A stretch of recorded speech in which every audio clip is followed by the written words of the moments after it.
Morning, Kumla of Lat Gemara. Today's daf is daf Chaf.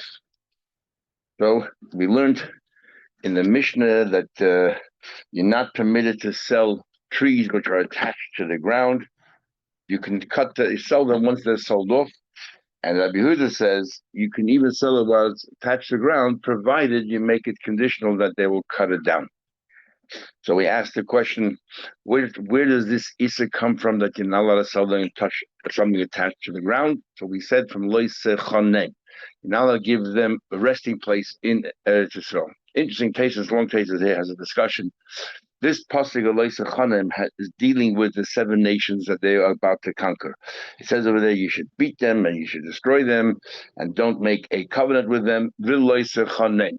So the is only limited to the 7 nations, and he says we know that some of the other dinim, and this is a big machlekes in halacha and big machlekes in the Rishonim and Gemara Bamas, whether the prohibition of leitzes chatenbam, you shouldn't marry them, is talking about any goy, or only to the 7 nations, as traces and many Rishonim hold that you cannot be talking about any goy because there is no chasnas. What do you mean no chatnam? There are goy, there's no kedushin. So it said leitzes chatan is talking about after they converted, and you're allowed to marry goyim after they converted. So it's only Amma, Mitzvah, so 7, no, real good. So the 7 nations we're talking about is Leites Chatenbaum, that even though they converted and became Jewish, you're not allowed to marry them. Leites Chatenbaum. So the Pasuk is Chatenbaum is talking about only the 7 nations. Leites Chanem also talking about only the 7 nations. You don't give them a resting place. So Taisus and some Hashem answer that all those dinim in the pasuk where it makes sense why we single out these 7 nations, then it's only limited to those 7 nations. But when you say you don't want Goyim to have a resting place because you want that Yisrael to be Yishuv Yisrael to be inhabited by Yidden, then we don't care what Goy it is and from which nation, which denomination, the Loisachan apply to them as well. Then we said also you're not allowed to gift them. You're not allowed to give a gift to a Goy. So now the Gemara is going to say L'chayda, it is a machlekes of Tanoim. Says the Gemara after that introduction. About 15 lines from the top of the page. Whether you're permitted to give a gift to the goyim or not is in itself a machlekes tanaim. Tanya, we learned, we had in Shachar as well. It says in the pasuk, you should not eat the carcass of any animal. Like gate asher bisharecha, the gate that's in your city, titneno, you should give it. You can eat it. Or so to a gate, Taisha we're talking about here. Someone who keeps the Zayim mitzvah, he abides to the Zayim mitzvah, but he eats treifus. So you can give him the treifa, or machal nachri, or means, or alternatively you can sell it to a goy. Ainly, so all we know is a matana to a ger treishiv and mechira to a goy. Ainly yellow ger ben a sinner legachavim mechira. How do I know the ger mechira nine? How do you allowed to sell it to a ger as well? To a ger treishiv. If you don't want to give it to gratis, you want to sell it. We take the word macher and we bring it to the forward to the first part of the pasuk. We're talking about a ger. It says titnena, and we put the comma after the word macher. Either give it or sell it. Okay, no. So your Mary continues. All we know is that guy you can sell it. You can also gift it to a guy. Put the comma before right after the word gay, and then read as if it says give it and eat it or sell it to the guy. You have 2 options. Nimcha Atoim to conclude Ramey says, how do you read the pasuk? He goes forward and backward. You read it both ways. You can either gift it to them or sell it. So Ramey clearly holds you're allowed to give a gift to a guy. Rabbi Yehuda says, take the pasuk literally. To a ger, you give as a gift. To a goy, you sell. You cannot gift a goy. Clause. This is the argument between Rameir and Rabbi Yehuda if you can give a free gift to a goy. If we dash on leisachanim is like the chinim, don't give them something chinim for nothing. Like gave it a sin chav menachida. Saying about a chodesh Shabbat come by Rameir. Rameir has good points because it says that you can read the pasuk both ways. Rabbi Yehuda will say to you no. If you figure Rameir is right that the pasuk can be read both ways, then lichtav rachmana the Torah should have been written as follows: Titna. Give it, va'achal eat it, or umacha sell it without the oi.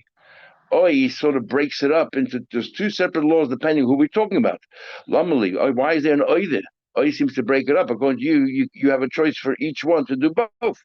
You take the pasuk literally, no gifting to a guy, no selling to a guy. So as the Rishonim explained, we have a mitzvah of a chaybem. We have to give them, we have a chayimach. You have to help them out and give them tzedakah. So you should give them a gift. So he says that's not a kasha. You know why it says oi? Ahula agduma nesina de geir lemechir. You have two choices: give it to a geir rather than give it to a guy. Taisus, finds it, and Rashi learns it literally, and Taisus finds it problematic. And where do you find that I have a chiv to give to doctor rather than to sell? I can't sell things. I have to give everything away to the Malay, to the poor people. Forget about goyim. Let's say Eden. There's a poor person that I'm not allowed to sell to somebody else. I have to give it to that poor person. Where's such a din? What do you mean you have to give it? You have a choice of selling it to a guy, giving it to a ger teisha. My mayor says like lagdima, so you got to give everything away to this doctor. What do you have left to sell? I mean, what's the logic behind that? So he says here, we're only talking about an avela where it has no value to you yourself because you can't give it to another yid, and so on. And it seems that goyim were very infrequent. Where they lived in Israel, there were very few goyim around. So therefore, since to the ger it's worth, he can eat it. So to him, has value. To you, what do you do with a carcass? Throw it out, give it to your dog. It has no value at all, and there's no goyim to sell it to. So give it. Hagdima doesn't mean giving it to the goy rather than selling it to, giving it to the ger, toishev, rather than selling it to the goy. But it means more is that if you're not going to do anything with it much, make a few pennies, and you can give it to a ger toishev, give it to the ger toishev, it becomes a mitzvah of a chayimach. Then you write, Rabbi Yehuda, key when the ger at the zulach yitzah, Kanani at the zulach yitzah, lagnas or a pasik. Anyway, we know you'll give it to a ger toishev before you sell it to a goy. Okay, then we have another pshat. Don't compliment them. Go compliment. Rashi was talking about dafke a what do you call it? An Avodah Zarah. So the Gemara says, this proves what Rav also Adam Shigema Kamano Vedas Kechavim. So you now go around flattering a guy, a non-Jewish woman. So from the Gemara comes out talking about only women. But the Rashi at the top of the page says, no, we don't distinguish between male and female. Some people might want to say that after female, it's also because they're scared you might get attracted and something will happen. It depends. Is it the Avodah Zarah, or is it Avodah Zarah, or we're talking about any guy? Because if it's the Avodah Zarah, it might not come in the Kechavim, and if it's because you're attracted when you marry something, then it's a Kechavim only. Mesa, ask a question. Mice, we'll ask you a question. You're saying you're not allowed to compliment there's a story. Mice, there's a story but Rav Shimon ben Gamliel. There's a story of Rav Shimon ben Gamliel. Standing on the step of Harabai, you saw Vedas Kechavim Achad no, but he's a pretty non-Jewish woman. Omri said, "Morav Maasech Hashem, how wonderful you and how plentiful are your Maisim Hashem." How would you see the Vedas Kechavim down in Harabai? What are we doing in Harabai? Maybe okay, could be okay, but actually, and the other versions, it was an Eidah. I cannot believe that the Rishon would even notice on a Vedas Kechavim or make a comment. So they say he's talking about an Eidah Kechavim. But either way, now this story is just part of the Braisa. It doesn't really support our question. But our question is going to be: you just said you're not allowed to compliment an Eidah Kechavim, and here on Harabayis, on the Harabayis, he saw that Vedas Kechavim, and he said Morav Masech Hashem. How is that possible? And while we're talking about that, Rabbi Kiva is a famous, beautiful story. Rabbi Kiva Ra Ashes Tunas Rufus Harasha. Rabbi Kiva saw the wife of Tunas Rufus Harasha. Now, what happened here was Tunas Rufus Harasha. We have a few times in Shas already. We have debates with Rabbi Akiva, and he lost each one. And he used to have in front of the king, and he used to be humiliated. Rabbi Kiva always won. And once he writes to Rabbi Kiva, really humiliated him. And he came home crestfallen. He was so downcast because he lost in front of the king again. And his wife said, "Leave it to me. I'll seduce him, and then you come in, you catch him in the act, and then we'll completely besmirch his name, and he won't bother you anymore." So Rabbi Kiva, and this is the story now. Rabbi Kiva, then how else would Rabbi Kiva see her? So saw the wife of Tunas Rufus Rasha. She came in to say whatever she had to say. First thing he did was he spat. Then Sochach, he began to laugh, and then Boch, he began to cry. So you go through an emotional roller coaster here. and she asked him, "What in the world is going on here? And I want to talk to you." And then, so he explained. Right, I spat, and it was actually what Kiva said. Two of the things I can tell you, the third I can't. The two I'll tell you is the following. Right, I spat. The way the Bryce summarizes it, it's not him talking, but I'm telling you, that Rashi brings to the Medrash. Right, he spat. Not Rashi here, Rashi not like this. So in the Dorim had this. So he said, "Born betipas rucha." He said, "This achak, look at how pretty you are. Where you came from? You came from nothing. You came from a little piece of a drop of semen." So why did I laugh? Das. What is it? He did not tell her why he laughed. This is something that is going to happen later on. He laughed because the Asida Megaida, he saw that one day she'll convert, the Nosilo, and she'll marry Rebbe Kiva. Bacha, he cried, the Haishupra Bali Afra. There's such a pretty woman, is eventually going to end up back into dust. So she said to him, "What's the third thing you don't want to tell me?" And he refused to tell her, and she pestered and pestered. And eventually, he said to her, "One day you're going to convert, and we're going to be husband and wife." So she asked him, "A Russia like me, can I convert? Will Yiddishkeit accept me? And will I do tshuva?" He said yes. As soon as her husband died, she went ahead, she converted, and she married Rebbe Kiva, and she brought him all the wealth of Tunis Rivers Russia. Rebbe Kiva became rich from a number of, first he was very poor, then after he became rich from his father-in-law, and then this story here. We had all this in the Gemara Dorim. So our question is not from Rebbe Kiva. Our question is from Rav Shimon Gamliel. His behavior there, standing there on the steps, he said he flattered it. He spoke about her. Oh, what answers he didn't. He's even speaking about her. You shouldn't say when we say common law. It's not supposed to saying her. It's just that you should notice these things. The main issue is that you should learn from her. If you can't speak a word about them, you learn from her. If it's Avodah Zarah, if it's the problem is that you're going to be attracted to her, and just thinking about her, as we'll see more soon. The Rav, he thanked, he praised the Eibishter, now you praise her. But Rav Asach Hashem. He's saying, why you create such wonderful creatures. In fact, any barrier, even animals. Any creature that you see that if it looks very nice, you have to go ahead and make these as places on the page. A gomel, susna, if you see a nice, Arabian steed, he's supposed to say something, this posik. Interesting. He's supposed to say Baruch Shekocha Bar Olameh, and he said Moram Asech Hashem. He didn't say Baruch Shekocha Bar Olameh. Anyway, I guess the idea is to say any praise to the Eibishter. Fredi Gemara Stakul and Mishadi, you allowed to mistakel. Now we say the difference between Riyah and stakel is you have this thing more traditional and base is whether stakel means to more than just to have a fleeting back gaze, more than just a fleeting glance. You're allowed to. Mesa, I'll ask you a question. It says, when Shmat should look at a pretty woman. After the Pnuya, even if she's a single woman, don't be mistakel if she's pretty. So Pnuya is only if she's pretty, because then you think about her. Leave thoughts. If she's a married woman, I feel the doesn't matter what her situation is, because you might think, how she's living with her husband. The big date isha. You're not allowed to look at the colored clothing of a woman, because talking about what clothing that she once wore, you saw her wearing it, because then you're going to think about her while she was wearing it. When you see the clothing, you already think of her when she was wearing these clothes, and again, it'll make you hirudim. We actually had the Gemara. Where is this?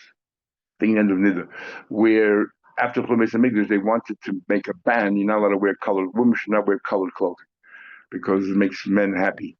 But then the Gemara there said, because of Samim, we wanted to be able to protect the women. They shouldn't always think of the time. They should wear white. So we encourage them to wear colored clothing. So Big Day Tzeva Shalisha, there was a time they wanted to put in a chedim at Kedekach.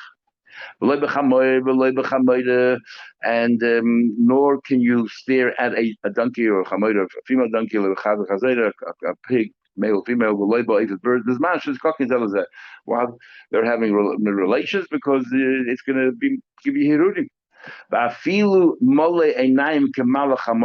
Even if you're, I'm full of eyes, as if you have eyes on all sides of your head. far away from him. No, mole einai kemalachamavis, like the malachamavis. The malachamavis can see in all directions. Amra, the Braisa just continues, but again, it's not really related to this thing. Once you mention malachamavis, Amra malachamavis, he said about malachamavis, shekulim mole einai. There's eyes on all sides. V'shas p'tirosei shel chayla. And when a person is dying, oimid malmar ha'sheisa, he's standing above his head, and v'char b'shluf v'yoda, he has his extended hand with his sword. V'tipa shel mora tuluyabai, and his bitter the drop is there at the edge, at the end of the sword. When Roya the Choy is lying there in bed and he sees the Malach HaMavis, Mizdazeya, he trembles, Piv, and his mouth naturally opens up. Zerkel Piv, and then a drop of that motor goes into his person's mouth. Mimena mace, that drop causes the person to die. Mimena Masea, that causes him to decompose. Mimena Padamarukas, he pales. So the question now is, so how did he go look at her? Now, what's the question? If looking at the Bryce, it says the Roya. He saw it, glanced. And you're asking a question from his stockless. Two things. What's the most question in the first place? I don't know. Anyway, maybe for his tzaddik of his Shimon Gamliel, even the Riyah shouldn't. If everyone else has an Easter of stockless, then he shouldn't even have a Riyah. Then the Gemara, Keren Zovishav. It happened to be they just bumped into each other. There was a corner. She was walking in one direction and he was walking from another direction, and they bumped into each other. So we're in a Harabais where they have houses or something. We have a Keren Zovis. It's been on the Harabais. On the wall outside. That's really cheesy. He's outside of the wall. Harabais is not the base of English, not the Chel. He's outside of the wall. Yeah. So what happens? He's already out of the base of English. He's on the Harabais. On the Harabais, but not in the base itself. Yeah. So we're when they made the Korban Pesach, some were inside, and the next cat was sitting outside. The woman the Chel outside open space. I guess there was a woman on the Harabais itself. I don't think there's construction there. I thought it was all open space. Right? Maybe I'm wrong. Okay, let's continue. Tell you what, right? Well, be this evolution, no color clothing of women. You know, that doesn't mean only while she's wearing it. Even though it's hanging on the wall, you shouldn't be staring at the clothes. As we'll soon see, if she once wore it and you saw her wearing those clothes, you could already associate the two together. Only if you know the woman. You knew the woman who wore it.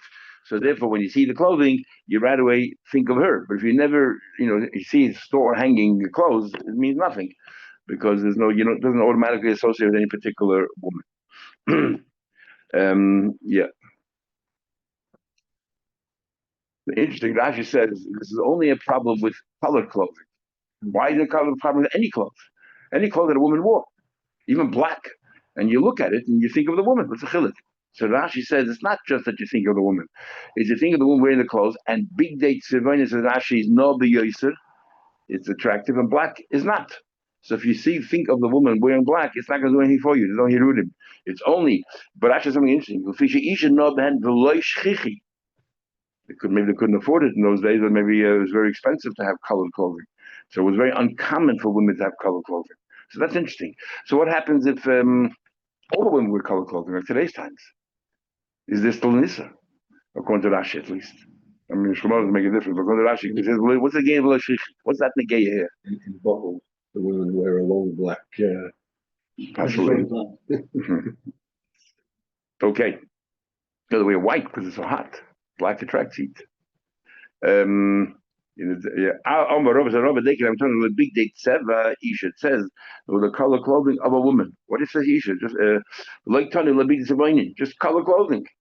If you can associate with a woman. Interesting. Okay. Furthermore, about Tika, only clothes, worn clothes, old clothes. The brand new clothes that she never wore, less than bought. Even though you might have seen her buy it, it doesn't mean anything. It's only if she actually wore it. And not us, mana, and this is his raya, mana, our clothing, la ashpure, to a launderer, heichi avinan. How can he give women's clothes to a launderer to wash? How come Mistako? He will look at the woman's clothing and he saw the woman who brought it in, and he'll associate the two. So that's not a raya. I mean, you might be right in halacha, But that's your raya from clothing. I'll prove it to you. Is not a raya. For the time according to you, if you have animals, the same species, and you want to make sure that they breed well, so you want to, so you take your male bull. You want to impregnate your cows. Let's say the male bull's not interested, so you physically bring the two together. You're allowed to go ahead and bring the two together, the male and the female, the bull and the cow, to procreate. How can you hook a mistakel? And they're definitely a mistakel. He's not interested right now in anything else. He's doing his job. He wants to breed. He's talking about maybe the Torah. The lawyer also. The reason why he's allowed to is because he's doing this is his work. He has other things on his mind right now, not what you think.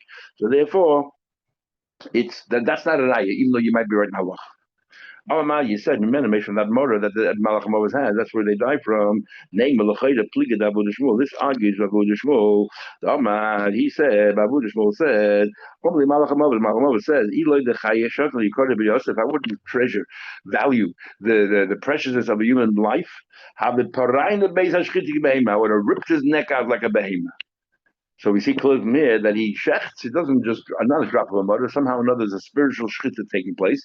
He's just saying he would have done much worse had he not had some, derecheres, or appreciation for the value of a person. Maybe that this tip is what cuts it, not his cherev, but the tip cuts it from the inside. From that motor, from that tipper, that's where the dipara decomposes. And say, this supports talking about Amri Beirab. They said in Yeshiva Rav, if you want to make sure that the Namasriach, you have Chenu Alpanov. If you see all the goyim, they leave the mace in state for 3, 4, 5 days and always lying on the back, the face up. So, and then puts them, make them all nice. Everybody can go say bid their farewells. Anyway, if you want to make sure they don't decompose, turn them upside down so that the motor doesn't travel, that tipper doesn't travel throughout the body, so you don't decompose. You should protect yourself. Doesn't only mean physically, it also means from Avedas. So a person should not think by day and and have Yehudim at night. And it's not just a word to say, so this is mamish halacha. That you're not allowed to think by day and have different dilute thoughts at night. Said he had this in Shkolim, but over there it says a different order altogether. But this is what Yoy said. Toida mevia l'dei zehidus. Toida bring you that if you're mamish about to do an aveda and you're already sort of standing right there, imminent, it'll stop you from doing the aveda. Zehidus mevia des zvizus. Zehidus, being careful, cautious, will bring you the next step. Zehidus, that makes sure you won't be in that predicament in the first place. Zehidus maybe the Nikias will bring you to Zehidus brings you to Nikias. Rashi says Nikias means all spiritual things. No Avedis. Rabbi Yaakov Emner says Vuven. It means Pashut. You should look like a slump. And he says it because Talmud Chacham the Gemara Shabbos said it has a revav on his big day, has a stain. It's a terrible thing. And therefore he said Pashut. It means a Talmud Chacham has to dress. He cannot be disheveled and unkempt and all that. Nikias mevio de precious. Nikias brings one. The next step is precious. That means you step away from the thing which is not even avedis, even things which are mutter. Precious mevio de tara. This is the next step up tara. And tara mevio de chasidus. And tara brings you to chasidus, which is the next step up. Interesting. Rashi doesn't even bother explaining what chasidus is because it wasn't around in those days. So if you just leave it up to you guys, you'll find out. But Chassidus mevila de anova, and the next step of Chassidus brings you to humility, because in little Chassidus it teaches you how the great Eibush is to bittul, and where we fit into the scheme of things. And anova mevila de yiras chet. Anova brings one to the next step is yiras chet, and yiras chet mevila de kedusha brings you to kedusha, and kedusha mevila de ruach hakodesh. If you reach all these steps, the next step is ruach hakodesh. And Ruach HaKodesh, maybe it's Chiyas HaMesim. You'll have the ability to Chiyas HaMesim if we had Rosh Hashanah, only one person, a few people in this room have the ability to Chiyas HaMesim. We just had a few days ago the story there with Rebbe and Reb Chama. That is that Rebbe's Talmud Chama was able to resurrect that guard. And the Chassidus G'dayla Mekula. That's the bottom line. Chassidus, which is yeah, as I said, there's many different Yisayis. And Chassidus is G'dayla Mekulam. Chassidus is greater than all. Yeah. But the Gemara itself has a machlekes here. you'll see there's two shittas in the Gemara as what's the greatest. In this opinion says Chassidus is the greatest, and then it says Oz di Barta b'chazoin. Then I spoke in my dream. What? La Chasidecha. I told over my dream to Chasidecha. This is the greatest. Doesn't say to those who fear you. It doesn't say to the humble ones. To Chasidecha, the greatest. Upligi. We actually had more sukkah there. Chassid is Chassid Mikarei. That you're from the beginning. Upliga that Rabbi Yeshua Levi. Rabbi Yeshua Levi. Another gedayel b'kulam. Remember, Chassidus brings you to Anova. Anova is the greatest thing. It says, Ruach Hashem L'kim Olai. Yeah, and since, why is the Spirit of Hashem on me? Since Moshe Hashem Levaser Anovim. Hashem anointed me to be able to relate to the humble ones. Chassidus remember Anovim, the humble ones. All the Mala teaches, the greatest thing is to be humble. We're talking about you're not allowed to sell them a tree in the ground. Rabbi Yehuda says you can, as long as you make a condition. The mayor doesn't trust it going with their conditions. You can't trust them. And Rabbi Yehuda says you could trust them. Says the Gemara, then you're allowed to sell them. I'm not so lucky. You're allowed to sell them a tree in order to make it conditional. I want that they have to cut it down. No, the land itself belongs to me. All I'm selling you is a tree, and I'm selling you the right to cut the tree down, and proviso you cut it down, and that's all right.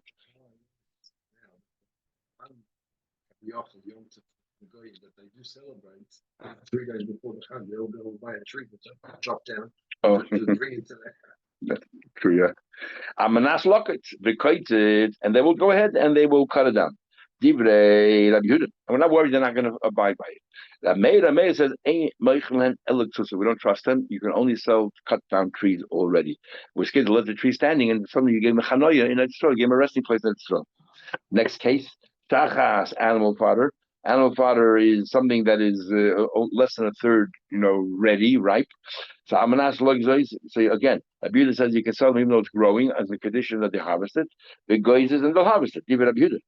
And if you're not giving them any chanoya in the cart, you're just selling them something which they're going to cut down. The May says no. Only if it's cut down already. Otherwise, he might decide to leave it there a little bit longer, and then you're giving him chanoya in the cart. And comma, the third thing is when fully grown the wheat, Amanas Liksa on the condition that they cut it down the kaitzah, and they will do Rabbi Yehuda. It says ain't moichin elek only if it's cut down already. L'chayr are 3 examples, but the principle is the same in all 3. So you still need all 3. Why? The Yashmini il by a tree, I would say, but how come I may? Why the mayor argued by a tree? Kiva under like posse. Since what's the rush? And if it's a tree can last for years and years and years. He's no rush. The viola is sitting on the land, and you gave him a chanoy in the karka. The mashile, he'll leave it there.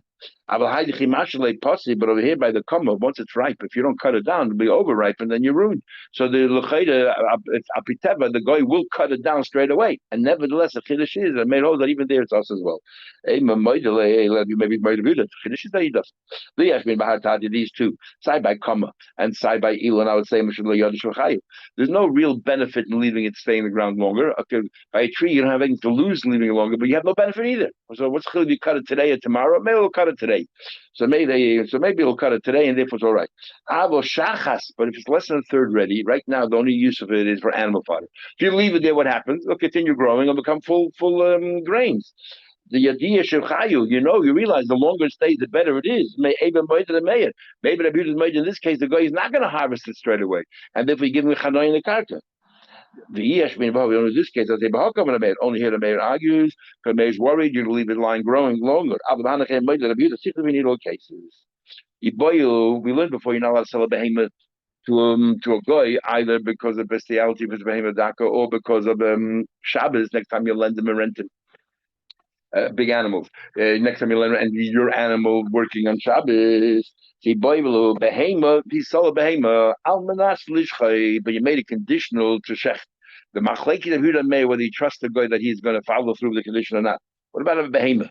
You're selling a behemoth, but you told him clearly he has to shech his mouth. Oh, sometime I showed up. Why do we allow with the labishus sitting in someone else's land? So therefore, you're going to have to eventually cut it anyway.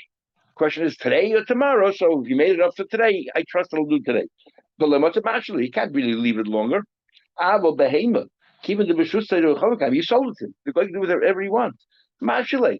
Maybe even Abuda's made it that he might keep it, and therefore there'll be a problem that will have a Shabbos and so on. I do malishna. Maybe Abuda will argue both cases. That's why coming here. Time of the Brayse. Abuda says he can buy behemoth and make it try. And that may but ain't like Elish for the only shach. So this is Mishnah here. Continuing before now, I'll sell them land. A maskirin lehem button. Not only you're not allowed to sell, now comes the Isurim Rabban. You're not allowed to rent them houses in Eretz Yisrael, because if you rent them a house in Eretz Yisrael, you're going to sell them a house next time in Eretz Yisrael. They ain't tzarich loimus sodus. Now sodus are worse. Land is worse. Why? Because they have two other things, problems. One is giving them a chanoy in Eretz Yisrael, and number two is that you're taking away the ability of getting to Remaisa. Right? Because Yeshkin will have later. Return loimus sodus. Surely sodus. Two reasons why you shouldn't rent them sodus. Over Surya, which is only kibush yachid, David Mel did without 600,000 people, without the Eibush sanctioning it, is maskidim lehem botim. So over there, it's only Asad Rabban, the whole thing. So you're allowed to rent house. Even selling houses is only Asad Rabban. It's not part of Eretz Yisrael, but just close enough that if we allow them to sell here, let's Eretz Yisrael. So the whole thing is Rabbanan. So the next step to rent, that's not Asad. So you're allowed to rent them houses in Syria. Avaloi Sabah is not allowed to, even renting, because they're not two chumras. The Maisim were more strict. Or the Chutzlar, it's too far away, really. Too much of a leap. You're allowed to sell them houses, but Sadas, only renting. You cannot sell a Sada Chutz La'aretz because you might sell them in Etzron. Because of that double whammy, therefore we'd be more machman in Sadas. Divrei Rab Meir.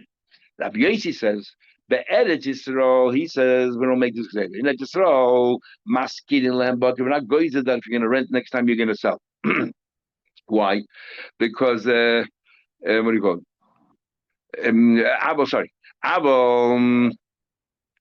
Because he doesn't hold it the Loisachanim. He holds the Loisachanim talking about don't compliment them. Loisachanim means don't give them gifts for free. He doesn't hold the Loisachanim. He holds the whole Yisrael that so is also only with the Rabban. So to make it another step and say because you're not allowed to sell, you're not allowed to rent, no. I agree, but that feels because of the two double whammy. Over Surya, but in Surya, in Surya, you're not only allowed to rent houses, you're allowed to actually sell houses as well. Umaskirin. Sodus, you're allowed to rent fields, and b'chutz la'aretz, no drama at all. Meichin elu ve'elu, you're allowed to sell. Rabbi, no, it's Rabbanan. Rabbi, look at Rashi. Maskin and Batim says Rashi. Look, Gazin not to mechira. Worry about selling. Could dinami also the mechira over the rice, not over the rice. The chiksiv was sitting lem chain v'chanoi by the soroksiv. It's supposed to be according to some gisois. That's the other thing. What does it say here?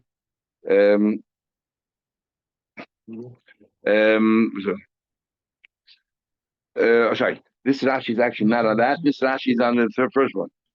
So I saw someone else say that. I said, yeah. Okay. We'll see that the Rabbi Yossi Sfar. The more I should explain what Rabbi Yossi Sfar later on. So take it back. Thank you. And he's not worried about the. We'll see later. But he's not worried about the Xeris. Now they had Gemara before.